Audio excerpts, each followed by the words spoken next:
What up, my fellow dorks? It is the Turtle Dork back with a new review here with my man DiscoDork for Mandalorian Episode 4, Chapter 4, my bad, Sanctuary. We finally get introduced to your girl, Gina Carano. Alright, let's get into this. So, I don't know, man. I really like the setup of this episode because coming from episode 3, I keep saying episode where these are chapters. Mm-hmm. It's so difficult. Episode, that's so weird that episodes are with the movies and then chapters are with the TV show. Maybe they did that purposefully. Oh, titling of this particular franchise. Yeah. That's interesting the way they do that. But we know that now Mando and Baby Yoda are looking for some cover. They're looking for Sanctuary, name of the episode, and they go to this one planet. I forgot the name of it. He mentioned it in the beginning of the episode. But we see a raid on one of the villages in this planet by this alien race that kind of look like pit bulls and whatnot. Bulldogs. Pit bull, bulldogs? No, bulldogs. just bulldogs. Yeah. Bulldogs, okay, my bad. And I mentioned it on our reaction where I kind of had the vibe of like a Seven Samurai, where you have these villagers that are being attacked by this race or this outside force. And they call upon these different samurai to come, these Ronin samurai, to come and protect their village. Although we don't have 7 Mandalorians, we have a Mandalorian and now Cara Dune, played by Gina Carano. But in the beginning, I don't know, it just kind of struck me that it seemed like we were getting that vibe and going to the point where we talk about Lone Wolf of Cub and John Woo's Hard Boiled. It really feels like Mandalorian as a series is really trying to harken back to a lot of these old, whether they're Kurosawa or old kind of samurai films. It seems like they're really harkening back to that. But so in the tone of that and the setup of this episode, how did you see that? What did you see? Or am I wrong? You're not wrong, and the similarities are definitely there, and I'm 99.9% sure that they were purposeful in that. Okay.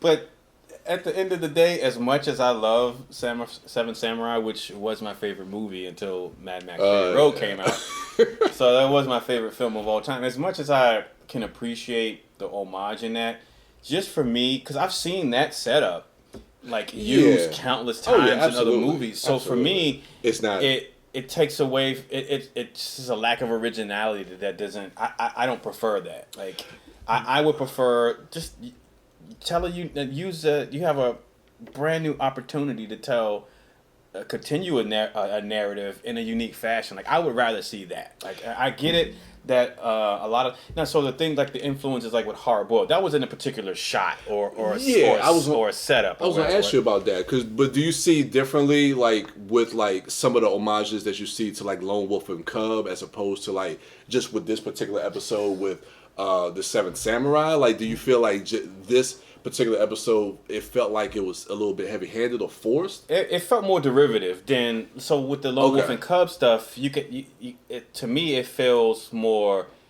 thematic. It feels more thematic than literal. Like you have a shot or just the idea of this guy traveling with Baby Yoda, and this guy's a warrior, and Baby Yoda's just a Baby Yoda. But I mean, outside of that, like Baby Yoda. He didn't give Baby Yoda a choice. Like you got a choice. Choose death. I'm gonna kill you right now, or you choose to come with me. Like if they had done that, if the Mandalorian was basically this, if you're gonna compare that theme to this episode, for it to be like this episode, the Mandalorian would have had to been like an ex bounty hunter, and then he would have had the Baby Yoda would have had to be related to him or some way, or Baby Yoda would have had to been given that choice and then choose to go with him, you have that set up with the shots of them traveling together. That would be like what this episode feels like. This episode takes the setup of these villagers who are being terrorized by these bandits, these marauders, this outside force that come in, and they seek the assistance of some actual warriors because they're not warriors. Yeah. Complete with the whole setup of we're not fighters, but we're going to train them. We're going to be trained us like Seven Samurai. All right, we're going to show you how to fortify your position because when they return, we'll be ready for them. So even that is directly from like Yeah. so there are like direct lifts like narratively or whatever that felt derivative to me. Outside of that, Bryce Dallas Howard. Did you already mention that? Not yet. No. Bryce Dallas Howard directs this episode, and I thought, the episode was directed marvelously. I love the direction in it. There were so many. This series, there have been a bunch of like iconic shots already. Like that one, I'm skipping ahead, but that one shot that I was telling you at night when they're when they're looking at the ridge line and the forest line, and you see the ATST. red ATST cockpit lights, coming through the forest, like just that shot, is friggin' amazing. Like it's an iconic shot. But even with the borrowed setup from Seven Samurai, the way that it plays out, I thought it was well staged. I thought it was executed well. And then just narratively speaking, like where that story puts the Mandalorian, Baby Yoda, and also Car, like where it puts them through the runtime of the episode. Them thinking, because it shines a particular light on the Mandalorian at the very least, because he sees this place where I can leave Baby Yoda here. He'll be safe here. But I can't stay here. Like this isn't me. Even though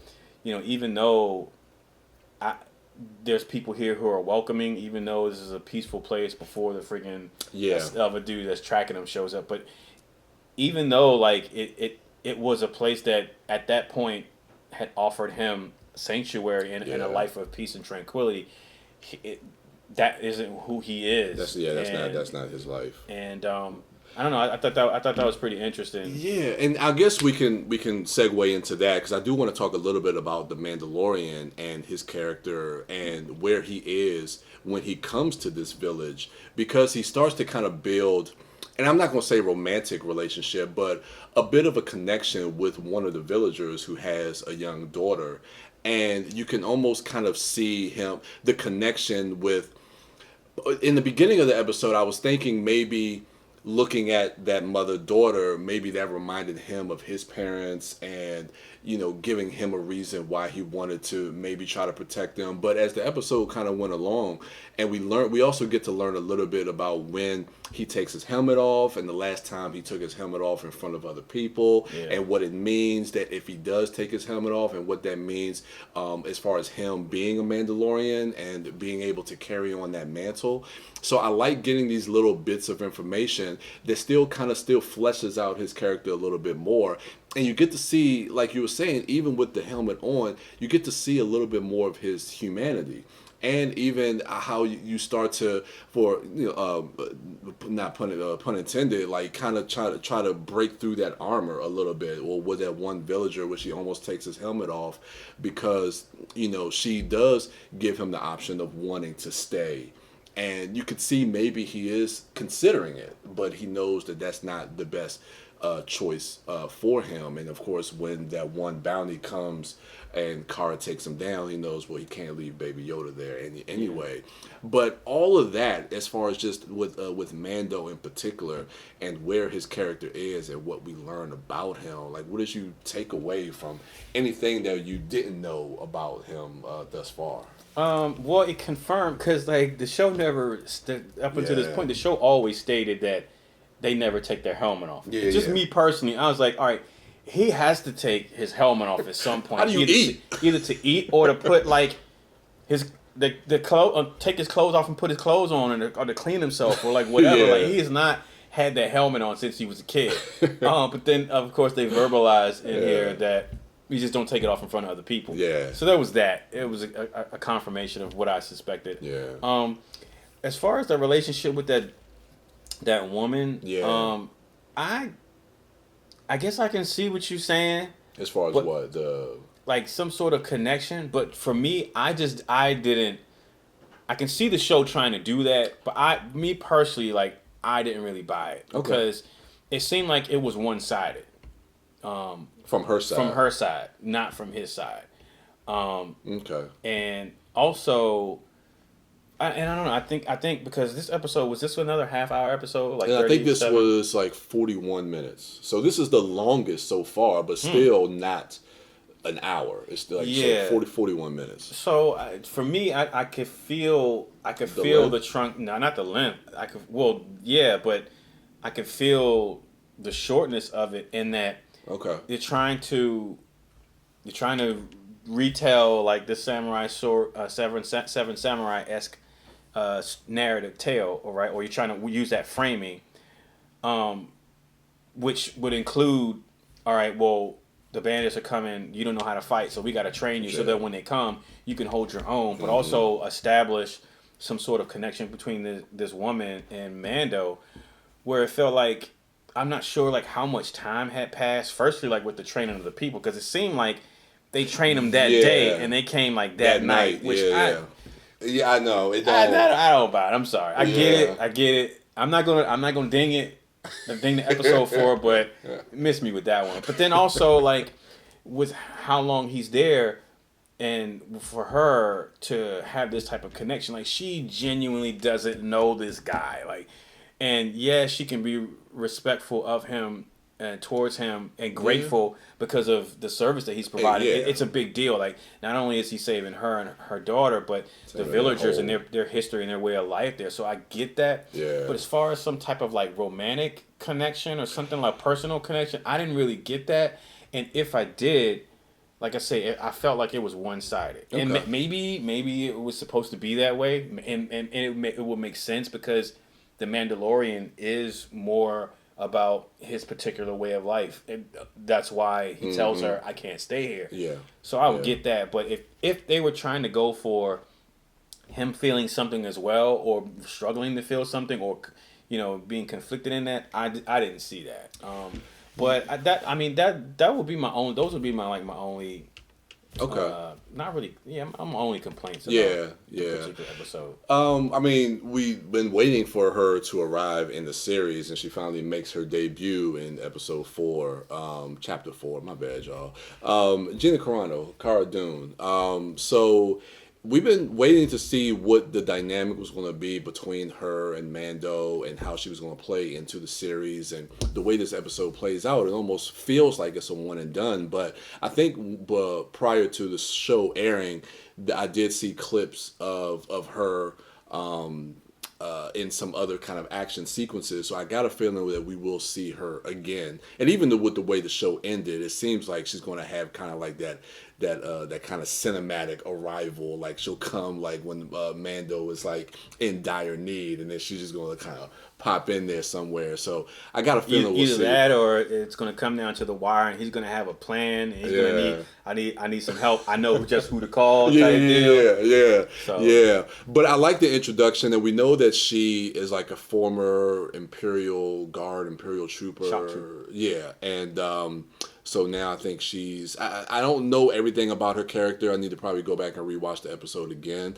But her performance, because a lot of people talk about Gina Carano and Haywire, which I think Haywire is really a damn good movie. Yeah. And regardless of what people say as far as her lines being dubbed over or whatever the case may be, I thought she was really good, and Soderbergh did a great job with her. And that was early in her career, and she's kind of done some B movies since then. Yeah. But in this episode, I got a sense that she's starting to get a little bit more comfortable with characterizations, with being in front of the camera, and maybe that's working with Bryce Dallas Howard. Maybe that's an attribute to her as a director. But how did you see Gina Carano as far as her introduction into the Star Wars universe? I thought it was great. I was because I wasn't too heavy into the marketing of the show, so I knew she was going to be in it, but I didn't know like in what capacity, and I was hoping it wouldn't be like an antagonistic role. Yeah. So luckily she seems like one of the good guys as of right now. But as far as like Gina Carano, like as a performer or whatever, I love her. Like I love her. Yeah, like, I think she's awesome. I dug her before she even got in the film. Movies, like even when she was doing her MMA stuff, like I've always been a fan, and I will be. And having said that, I'll be the first to admit, like as much as I love seeing her in films, she hasn't been a great actor in the stuff that I've seen her in, right? She's been okay to like not good at best, right? Yeah. But having said that, they utilize her strengths. I think she's doing really well in The Mandalorian. Yeah. As far as her line delivery, her opposite Pedro Pascal, and even the scenes where she's addressing like the other the villagers and stuff like that, and she's acting opposite some of the other villagers. I think she does not. I don't want to say just fine. It's okay. I mean, she does a good job. Like this is some of the best stuff that I've worked from her that I've seen, acting wise. Her line delivery was great. The believability. She's selling the character to me. She gives that character some because of her physicality, and also not just her physicality, but just I don't know. There's something like when she's sitting there, like when they first have that sit down after they fight, and she's telling him about her history and stuff like that. I buy it. Like she sells it. I buy that she used to be. I buy her history as a shock trooper or whatever, just because of I don't know, because she sells the physicality of it, but also just I don't know, she just wears it well on her face, and she her does. Her delivery in that particular scene is good. So I don't know. I'm glad she's in the Star Wars universe, and I'm glad that her introduction is as good as it is. Yeah, me too. I thought she was really, and like I said, I mean, if as a director, producer, showrunner, if you can utilize her strengths, if like I said, I mean, she's not the greatest actress, and that's not a fault. I mean, I don't think you don't have to be the greatest, actress or thespian or whatever we want to say. Actor. Sorry, but if they know how to utilize her strengths and what she's good at, and it seems like that they do. But sometimes it can even go. It's not even just utilizing their strengths, but sometimes it's having a director being paired with that particular actor that can pull those things, because you have quote unquote great actors, and I use this example all the time, like Samuel L. Jackson. Like it can't be argued that he's not a great actor, right? Yeah. But he's been in movies where his performance was shit. Well, yeah, right? I mean, you can see that he's sleepwalking through certain things. So sometimes it takes a director to say, "Hey, come on, man, you got this in you. Let's get it out." And sometimes, and case in point, like maybe with Gina Carano, like there's the ability is in there, and it took you need somebody to pull that out. Bryce Dallas Howard to work with her and say, let's try it this way, or give me it that way, or do it one more time, or play around with it, and then make her feel comfortable so she can deliver that. So kudos to both of them. Yeah, and like you say, you look at some of her B movies. Like I say, I mean, I liked her in Haywire, but some of the stuff that she's done after that, I mean, nobody's probably sitting down with her and saying, okay, let's try to do this way. They just like, all right, look, this is a B action movie. Let's see you kick ass, and she's just kind of going through. So, and I mean, that's just, I mean, I don't know if that's the case or not, but you can kind of just, kind of go off like maybe that's how it's been. But now being in the Star Wars universe and how everybody is really being really precious about where like this TV show, this being kind of like this pilot TV show of all these series, like everybody wants to give 100%. Yeah. So you definitely could see that they're working with her, and I like what she's bringing to the role. But I guess last thing, you talk a little bit about Baby Yoda. You know what I noticed about Baby Yoda? He's cute. He's damn cute, but also that. Remember Werner Herzog said, like, because the production was talking about getting rid of the puppet and replacing it with CGI, and he called them I forget what cowards for like, he's like, why would you guys do that? And then even some of those wide shots where you see Baby Yoda walking, like sometimes I'm wondering, are they using a little bit of CGI, or if they're not, if that is still doing like puppetry work, I think that's phenomenal the way they're doing, especially making them walk. And combination. I'm almost willing to bet it's a combination of both. Okay. Which, if it is, it's extraordinary because you can't immediately tell that's CGI and that's a puppet. Yeah. And so that's a testament to the craftsmanship of the puppetry work, but also a testament to the artistry of the CGI people who are making the magic. Cause the seams don't show. Yeah, they don't at all. That was one thing I noticed. Like when he was walking, I was like, man, if that's puppet work, that's damn good. Yeah. That's damn good. Yeah.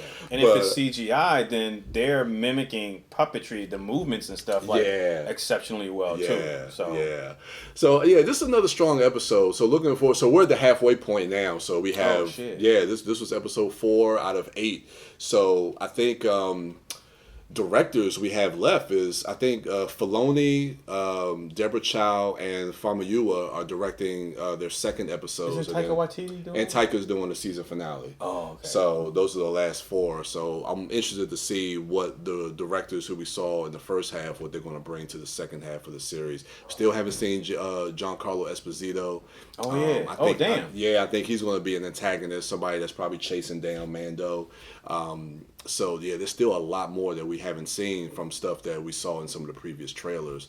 So I'm excited to see again another great actor and what he's going to bring to the Star Wars universe. That's our initial review and our thoughts for Chapter 4, Sanctuary. So make sure you check out the podcast on Apple Podcasts and everywhere podcasts are found. At ItModcast on Twitter. Follow him at the DiscoDork. Follow me at the TurtleDork. Follow everyone else at MouthDork, at Sidewalk Siren, at WB Dash. Check out InTheMouthOfDorkness.com, the one-stop shop for everything ItMod, everything you can find there. And that's going to do it for us. So until Chapter 5 drops, we will see y'all later. We out.